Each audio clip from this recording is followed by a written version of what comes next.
Once there was a mountain called Peak 15. Nothing was known about it.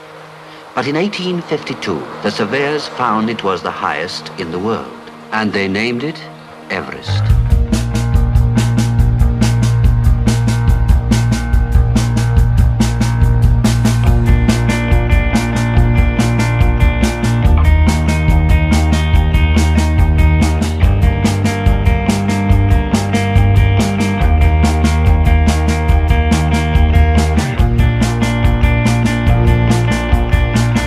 When men were first drawn to Everest, it was an unknown quantity.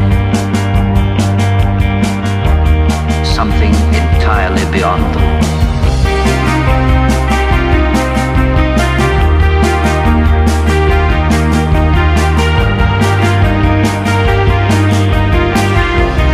Something entirely beyond them.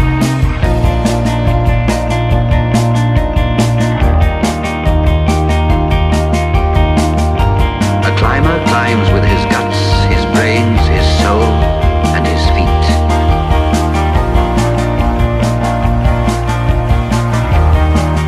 All of them bound for a cold, white world. A world that is all up and up.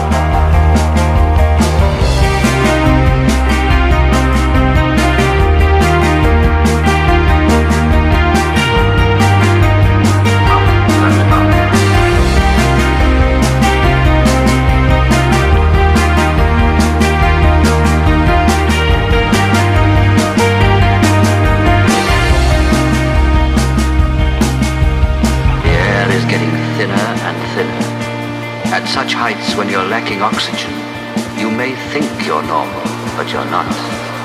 You're moving in a dream that deludes and debilitates.